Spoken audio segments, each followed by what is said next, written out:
जय हिंद मित्रों। आज मैं आप सभी के बीच प्रेमचंद की सर्वश्रेष्ठ कहानियों में जो श्रृंखला चल रही है उसमें मुफ्त का यश कहानी सुनाने जा रही हूँ।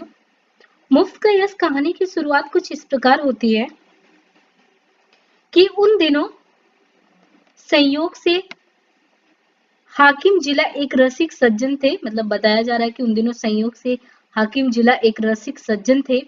इतिहास और पुराने सिक्कों की खोज में उन्होंने अच्छी ख्याति प्राप्त कर ली थी। ईश्वर जाने दफ्तर के सूखे कामों से उन्हें ऐतिहासिक छानबीन के लिए कैसे समय मिल जाता था। वहां तो जब किसी अफसर से पूछिए तो ये वही कहते, मारी कांप के मरा जाता हूँ, सिर उठाने की फुर्सत तो मिलती नहीं। शायद शिकार और सैर भी उनके काम में शामिल है। उन सज्जन की कीर्तियां मैंने देखी थी और मन में उनका आदर करता था, लेकिन उनकी अफसरी किसी प्रकार की घनिष्ठता में बाधक थी। मुझे यह संकोच था कि अगर मेरी ओर से पहल हुई तो लोग यही कहेंगे कि इसमें मेरा कोई स्वार्थ है, और मैं किसी दशा में भी यह इल्जाम अपने सिर लेना नहीं चाहता। मैं तो हुक्काम की दावतों और सार्वजनिक उत्सवों में न्योता देने का भी विरोधी हूँ, और जब कभी सुनता हूँ कि किसी अफसर को किसी काम जलसे का सभापति बनाया गया है, कोई स्कूल, औषधालय या विधवाश्रम किसी गवर्नर के नाम से खोला गया, तो अपने देश बंधुओं की दास मनोवृत्ति पर घंटों अफसोस करता हूँ। मगर जब एक दिन हाकिम जिला ने खुद मेरे नाम एक रुक्का भेजा कि मैं आपसे मिलना चाहता हूँ, क्या आप मेरे बंगले पर आने का कष्ट स्वीकार करेंगे, तो मैं बड़े दुविधा में पड़ गया। क्या जवाब दूं इस चीज का। अपने दो एक मित्रों से सलाह ली। उन्होंने कहा, साफ लिख दीजिए, मुझे फुर्सत नहीं। वह हाकिम जिला होंगे तो अपने घर के होंगे, कोई सरकारी व जाब्ते का काम होता तो आपका जाना जरूरी था, लेकिन निजी मुलाकात के लिए जाना आपकी शान के खिलाफ है। आखिर वह खुद आपके मकान पर क्यों नहीं आए? इससे क्या उनकी शान में बट्टा लग जाता था? इसलिए तो खुद नहीं आए कि वह हाकिम जिला है। इन अहमक हिंदुस्तानियों को कभी यह समझ आएगी कि दफ्तर के बाहर वे भी वैसे ही साधारण मनुष्य जैसे हम या आप। शायद ये लोग अपनी घरवालियों से भी अफसरी जताते होंगे। अपना पद उन्हें कभी नहीं भूलता। एक मित्र ने जो लतीफों के चलते फिरते तिजोरी हैं, हिंदुस्तानी अफसरों के विषय में कोई बड़ा मनोरंजक घटनाएं सुनाए, कई सुनाए। एक अफसर साहब ससुराल गए, शायद स्त्री को विदा कराना था। जैसा आम रिवाज है, ससुर जी ने पहले ही वादे पर लड़की को विदा करना उचित नहीं समझा। कहने लगे, बेटा इतने दिनों के बाद आई, अभी कैसे विदा कर दूं? बोला, 6 महीने तो रहने दो। उधर धर्म पत्नी जी ने भी नाइन से संदेश कहला भेजा, अभी मैं नहीं जाना चाहती।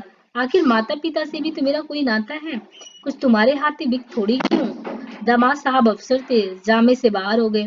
तुरंत घोड़े पर बैठे और सदर की राह ले ली। दूसरे ही दिन ससुर जी पर सम्मन जारी कर दिया गया। बेचारा बूढ़ा आदमी तुरंत लड़की को साथ लेकर दामाद की सेवा में वहां जा पहुंचा। तब जाके उनकी जान बची। ये लोग ऐसे मिथ्या अभिमानी होते हैं, और फिर तुम्हें हाकिम जिला से लेना ही क्या है? अगर तुम कोई विद्रोहात्मक गल्प व लेख लिखोगे तो फौरन गिरफ्तार कर लिए जाओगे। हाकिम जिला जरा भी मुरवत नहीं करेंगे, कह देंगे या गवर्नमेंट का हुक्म है। मैं क्या करूं? अपने लड़के के लिए कानून गोई या नायब तहसीलदारी की लालसा तुम्हें है या नहीं? व्यर्थ क्यों दौड़े जाऊं? लेकिन मुझे मित्रों की यह सलाह पसंद नहीं आई। एक भला आदमी जब निमंत्रण देता है तो केवल इसलिए अस्वीकार कर देना कि हाकिम जिला ने भेजा है, मुठमर्दी है। बेशक हाकिम साहब मेरे घर आ जाते तो उनकी शान कम तो नहीं होती। उदार हृदय वाला आदमी वे तकल्लुफ चला आता है, लेकिन भाई जिले की अफसरी बड़ी चीज है, और एक उपन्यासकार की हस्ती ही क्या है। इंग्लैंड या अमेरिका में गल्प लेखकों और उपन्यासकारों की मेज पर निमंत्रित होने में प्रधानमंत्री भी अपना गौरव समझेगा। हाकिम जिला की तो गिनती ही क्या है। लेकिन यह भारतवर्ष है, जहां हर एक रईस के दरबार में कभी सम्राटों का जत्था रईस के कीर्तिमान के लिए जमा रहता था, और आज भी ताजपोशी में हमारे लेखक वृंद बुलाए बिना बुलाए राजाओं की खिदमत में हाजिर हो जाते हैं, कसीदे पेश करते हैं और इनाम के लिए हाथ भी पसारते हैं। तुम ऐसे कहा कि बड़े वाहो कि जो हाकिम जिला है तुम्हारे घर चले आए। जब तुम में इतनी अकड़ और तुनक मिजाजी है तो वह तो जिले के बादशाह है। अगर उसे कुछ अभिमान भी हो तो उचित ही है। इसे उसकी कमजोरी कहो या बेहूदगी कहो, मूर्खता कहो, उज्जडता कहो, फिर भी उचित है। देवता होना गर्व की बात है, लेकिन मनुष्य होना भी अपराध तो नहीं है। और मैं ये कहता हूँ कि ईश्वर को धन्यवाद दो कि हाकिम जिला तुम्हारे घर नहीं आए, वरना तुम्हारी कितनी भद होती। उनके आदर सत्कार का सामान तुम्हारे पास कहाँ था? गद की एक कुर्सी भी नहीं है। उन्हें क्या 3 टांगों वाले सिंहासन पर बैठाते या मटमैले जाजिम पर? 3 पैसे की 24 बीड़ियों पीकर दिल खुश कर लेते हो। है सामर्थ्य रुपए के 2 सिगार खरीदने की? तुम तो इतना भी नहीं जानते कि वह सिगार मिलता कहाँ है। उसका नाम क्या है? अपना भाग्य सराहो कि अफसर साहब तुम्हारे घर नहीं आए और तुम्हें अपने ही यहाँ बुला लिए। 4-5 रुपए बिगड़ भी जाते और लज्जित भी होना पड़ता, और कहीं तुम्हारे परम दुर्भाग्य और पापों के दंड स्वरूप उनकी धर्मपत्नी भी उनके साथ होती, तब तो तुम्हें धरती में समा जाने के सिवा और कोई ठिकाना ही नहीं था। तुम या तुम्हारी धर्मपत्नी उस महिला का सत्कार कर सकती थी? वो क्वेश्चन मार्क लगा के उनके मित्र उनसे पूछते हैं। तुम्हारी तो घिघी बच जाती साहब, बदहवास हो जाते। वह तुम्हारे दीवान खाने तक ही ना रहती, जिसे तुमने गरीब मऊ, बताते हैं कि तुमने गरीबा मऊ ढंग से सजा रखा है। वहां तुम्हारी गरीबी अवश्य और फूहड़पन नहीं, अंदर तो पग पग पर फूहड़पन के दृश्य नजर आते। तुम अपने में फटे पुराने पहनकर अपनी विपन्नता में मगन रहकर जिंदगी बसर कर सकते हो, लेकिन कोई भी आत्माभिमानी आदमी यह पसंद नहीं कर सकता कि उसका दुरावस्था दूसरों के लिए विनोद की वस्तु बने। इन लेडी साहबा के सामने तो तुम्हारी जबान बंद हो जाती। चुनाचे मैंने हाकिम जिला का निमंत्रण स्वीकार कर लिया, और यद्यपि उनके स्वभाव में कुछ अनावश्यक अप्सरी की शान थी, लेकिन उनके स्नेह और उदारता ने उसे यथासाथ प्रकट न होने दिया। कम से कम उन्होंने मुझे शिकायत का कोई मौका न दिया। अफसराना प्रकृति को तब्दील करना उनकी सख्त के बाहर था। मुझे इस प्रसंग को कोई महत्व देने की कोई बात भी नहीं थी, महत्व ना दिया। उन्होंने मुझे बुलाया, मैं चला गया, कुछ गपशप किया और लौट आया। किसी से इसकी जिक्र करने की जरूरत ही क्या, मानो भाजी खरीदने बाजार गया था। लेकिन टोहियों ने जाने कैसे टो लगा लिया। विशेष समुदाय में यह चर्चा होने लगी कि हाकिम जिला से मेरी बड़ी गहरी मैत्री है और वह मेरा बड़ा सम्मान करते। अतिशयोक्ति ने मेरा सम्मान और भी बढ़ा दिया। यहाँ तक मशहूर हुआ कि वह मुझसे सलाह लिए बगैर कोई फैसला या रिपोर्ट लिखते ही नहीं। कोई भी समझदार आदमी इस ख्याति से लाभ उठा सकता था। स्वार्थ में आदमी बावला हो जाता है, तिनके का सहारा ढूंढता फिरता है। ऐसो को विश्वास दिलाना कुछ मुश्किल नहीं था कि मेरे द्वारा उनका काम निकल सकता है, लेकिन मैं ऐसी बातों से घृणा करता हूँ। सैकड़ों व्यक्ति अपनी कथाएं लेकर मेरे पास आए। किसी के साथ पुलिस ने बेजा जाती की थी, कोई इनकम टैक्स वालों की सख्तियों से दुखी था, किसी की शिकायत थी कि दफ्तर में उसकी हक तलफी हो रही है और उसके पीछे के आदमियों को दनादन मतलब बता रहे हैं कि दनादन तरक्कियां मिल रही हैं। उसका नंबर आता है तो कोई परवाह नहीं करता। इस तरह का कोई ना कोई प्रसंग नित्य ही मेरे पास आने लगा, लेकिन मेरे पास उन सबके लिए एक ही जवाब था, मुझसे कोई मतलब नहीं। एक दिन मैं अपने कमरे में बैठा थी कि मेरे बचपन के एक सहपाठी मित्र आ टपके। हम दोनों एक ही मकतब में पढ़ने जाया करते थे। कोई 45 साल की पुरानी बात है। मेरी उम्र 19 साल से अधिक नहीं थी। वह भी लगभग इसी उम्र के रहे होंगे, लेकिन मुझसे कहीं बलवान और हष्ट-पुष्ट थे। मैं ज़हीन था, वह निरे कौतल। मौलवी साहब उनसे हार गए थे और उन्हें सबक पढ़ाने का भार मुझ पर डाल दिया था। अपने से दोगुने व्यक्ति को पढ़ाना मैं अपने लिए गौरव की बात समझता था और खूब मन लगाकर पढ़ाता था। फल ये हुआ कि मौलवी साहब की छड़ी जहां असफल रही, वहां मेरा प्रेम सफल हो गया। बलदेव चल निकला, खाली बारी तक जा पहुंचा, मगर इस बीच में मौलवी साहब का स्वर्गवास हो गया और साखर टूट गई।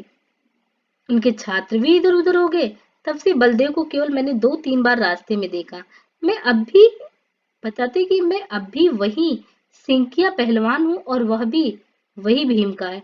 राम राम हुई, छेम कुशल पूछा और अपनी अपनी राह चले गए। मैं उनसे हाथ मिलाते हुए कहा, आओ भाई बलदेव, मजे में तो हो? कैसे याद किया? याद किया करते हो आजकल? बलदेव ने व्यथित कंठ से कहा, जिंदगी के दिन पूरे कर रहे हैं भाई, और क्या। तुमसे मिलने की बहुत दिनों से इच्छा थी, याद करो। मकतब वाली बात जब तुम मुझे पढ़ाया करते, तुम्हारी बदौलत 4 अक्षर पढ़ गया और अपनी जमींदारी का काम जो है वो संभाल लेता हूँ, नहीं तो मूर्ख ही बना रहता। तुम मेरे गुरु भाई हो, सच कहता हूँ।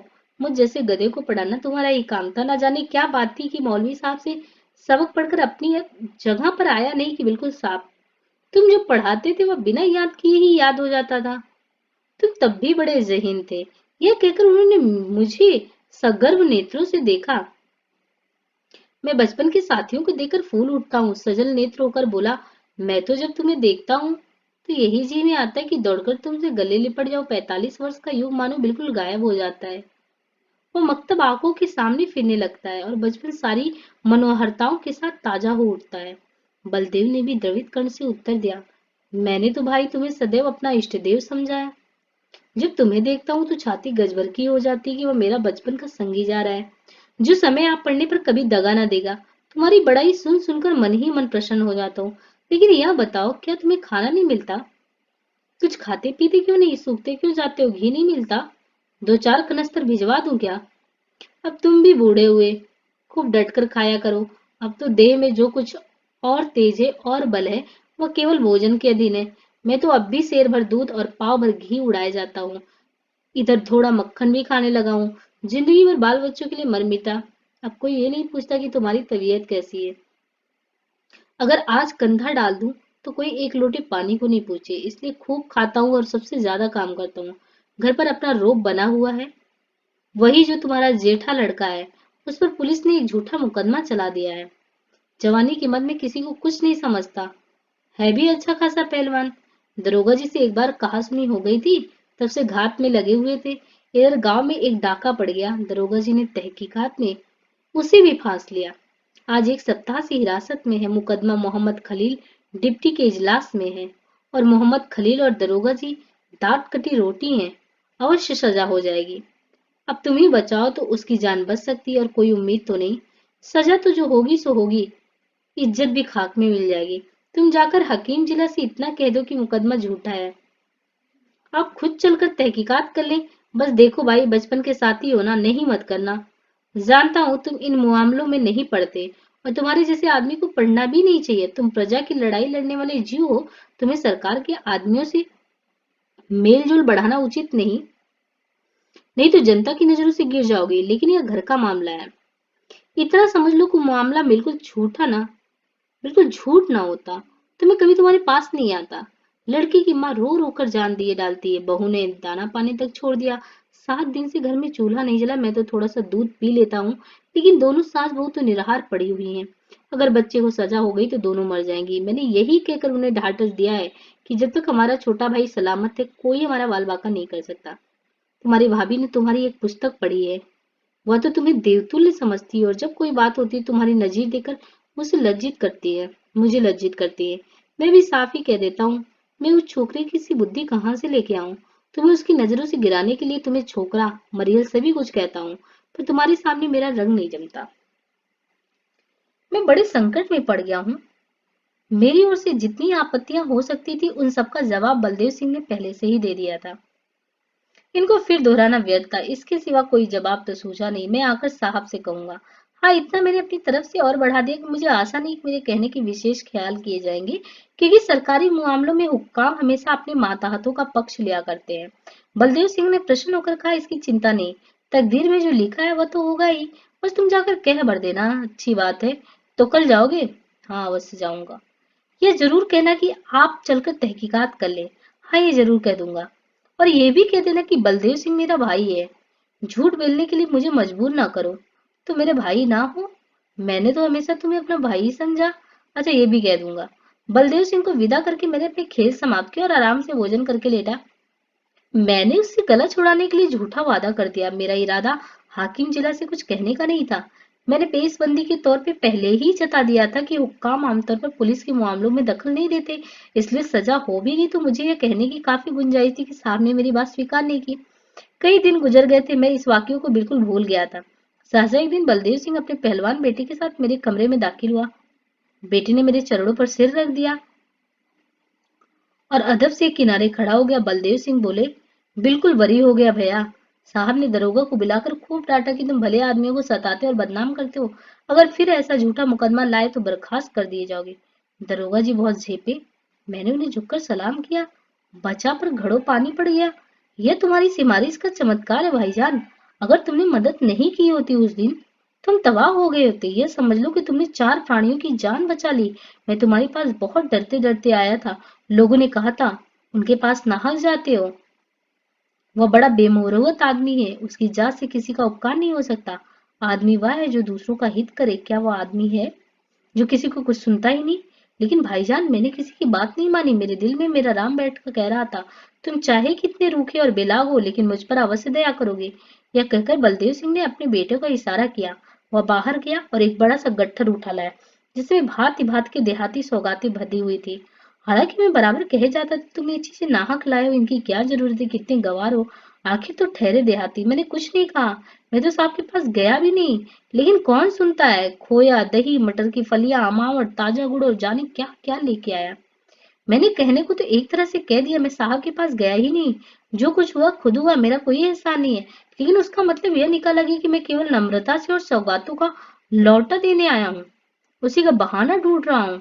मुझसे इतनी हिम्मत नहीं हुई कि मैं इस बात का विश्वास दिलाता। इसका जो अर्थ निकाला गया वही मैं चाहता था। मुफ्त का एहसास छोड़ने का जी नहीं चाहता था। अंत में जब मैंने जोर देकर कहा कि किसी से इस बात का जिक्र नहीं करना, नहीं तो मेरे पास फरियादों का मेला लग जाएगा, तो मानो स्वीकार कर लिया कि मैंने सिफारिशें की और जोरों से की। ये था मुंशी प्रेमचंद जी की कहानी। अगर आप देखें तो इसमें काफी आपको है ना कि कभी कभी होता नहीं कि आप मुफ्त का यश कैसे बटोर लेते हो। मिस जैसे आपके ही घर में सगे संबंधियों में मान लीजिए आप किसी अच्छे पद पे नहीं हो, और आपके ही परिवार में कोई है जो बिल्कुल बहुत ही ऊंचे पद पे है। इसके बाद आपके आसपास के जितने भी पड़ोसी होंगे वो उनको लगेगा कि अभी जो घर में एक ही बंदा हुआ है इतने ऊंचे पद पे, तो आप सभी का काम करा सकते हो।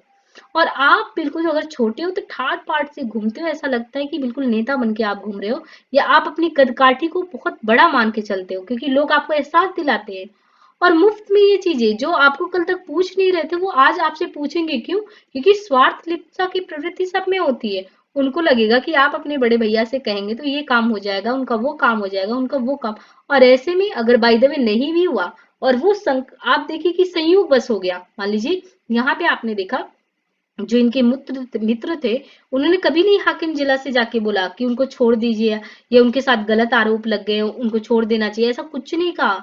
लेकिन आप देखते हैं कि बिना कुछ कहे और किसी भी तरह वो बंदा छूट गया, तो इनको लगा, जो सामने वाले थे उनको लगा कि इनके फरियाद की वजह से ऐसा हुआ। तो मतलब सामने वाला फिर ये ना कि रिजेक्ट भी नहीं कर पाया, अरे भाई मुफ्त का यश मिल रहा था, बटोर लेना चाहिए।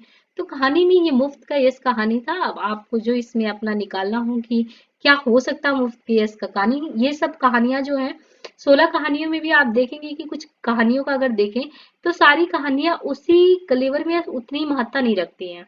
क्योंकि अब देखिए प्रेमचंद जी की हर एक कहानी का कहने का अपना एक अलग ही है। लेकिन आप कहिए कि कुछ कहानियां उनकी जो है प्रमुख हैं। जब मैंने कहानी वाला वो कराया था तो कुछ प्रमुख कहानियों के बारे में कराया था। लेकिन ये कहानियां आप कह सकते हैं कि उनकी गौड़ कहानियों में आ जाती है, उतनी प्रमुखता नहीं है। पर हर एक का आप कहीं ना कहीं कोट कर सकते हैं। बाकी एक कहानी और बची हुई है, गिला कहानी, उसको भी करा देते हैं। तो फिलहाल आपकी 16 कहानियां खत्म हो जाएंगी। एक कह सकते हैं कि प्रेमचंद की जो सबसे 16 कहानी है वो आपके सिलेबस में सेकेंड पेपर का फिनिश हो जाएगा। एंड हाँ, मैं इसी के साथ साथ पैरेलली आपको कहानी और उपन्यास में अंतर, कथा कहानी में अंतर, और उससे रिलेटेड जितने भी प्रीवियस ईयर में क्वेश्चन आए हुए क्वेश्चन को कैसे सॉल्व करेंगे और टैकल करने के जो प्रोसेस है पूरे, कि किस प्रकार वो चीजें बढ़ी और कैसी यात्रा रही, डिफ्रेंशिएट करके कैसे करना है, और प्रेजेंट कैसे करना, और 16 कहानियों को लिंक अप कर करके अपना आंसर कैसे देना है, उन सारे के लिए मैंने पहले एक वीडियो आपको बनाया है। और उस वीडियो में हमने 1900, आप ये कह सकते हो कि प्रेमचंद पूर्व युग और प्रेमचंद प्रसाद युग, यहाँ तक मैंने कवर नहीं कराया। बट हाँ, मैंने बोला कि नेक्स्ट पार्ट में ये कवर कराएंगे। फिलहाल आप उसके फर्स्ट जो पूरे वो वीडियो है जो पहला 1 घंटे का, उसको आप देखेंगे। इन कहानियों के बाद आप कहानी और उपन्यास जो कि आपके फर्स्ट पेपर में, उससे आप कोरिलेट कर पाओगे। और कोरिलेट करने के बाद फिर आप देखोगे कि इससे जो क्वेश्चन रिलेटेड आए हैं उसमें मैंने दिखाया है, इससे रिलेटेड जो क्वेश्चन आया उसका हमें आंसर कैसे करना है। और फर्स्ट पेपर में भी जो कहानी उपन्यास वगैरह आपके पेपर में है उसका क्या मतलब है, कैसे कैसे चीजें बढ़ी। इसके बाद हम जस्ट एक दुनिया समानांतर को स्टार्ट करेंगे। तो फिर एक दुनिया समानांतर आपका चलेगा, ये पूरा कहानी खत्म हो जाएगा और आपके फर्स्ट पेपर से भी कहानी उपन्यास जो भी है सिलेबस में खत्म हो जाएगा। लेकिन आपको उसको कंटिन्यूएशन में देखना है, प्लस सपोर्ट भी करना है। अगर बहुत अच्छा आपका सपोर्ट रहा, जैसे मैंने दिव्या उपन्यास ओवरऑल फिनिश कर दिया, कहानी को बहुत अच्छे से फिनिश कर दिया, ऐसे ही सपोर्ट रहा तो एक एक करके आपका रामचंद्र शुक्ल का हो गया है ना, कविता क्या है, श्रद्धा भक्ति क्या है, मोहन राकेश आषाढ़ का एक दिन, जितने भी है पेपर, फर्स्ट पेपर को बहुत ही इंटरेस्टिंग तरीके से सेकेंड पेपर से कोरिलेट कर करके पूरा फिनिश कराने की कोशिश करेंगे। बशर्ते आपका सहयोग होना चाहिए कि आप उतना ज्यादा वो कर रहे हैं, आपको कुछ मतलब वो लग रहा है, हेल्पफुल लग रहा है, तो आप बराबर उस चीज़ से कनेक्ट कराएंगे तो मुझे भी लगेगा कि हाँ इतने अच्छे से करना है। अदरवाइज फिर फॉर्मेलिटी बेस में ये है कि कहानी सुना सुना के जैसे और भी कहानियां पढ़ी हैं तो करा देंगे। हिंदी और प्राइड करके ये चैनल है, यहाँ से आप कनेक्ट हो सकते हैं। ये हमारा टेलीग्राम ग्रुप है। बाकी इंजॉय करिए। Thank you.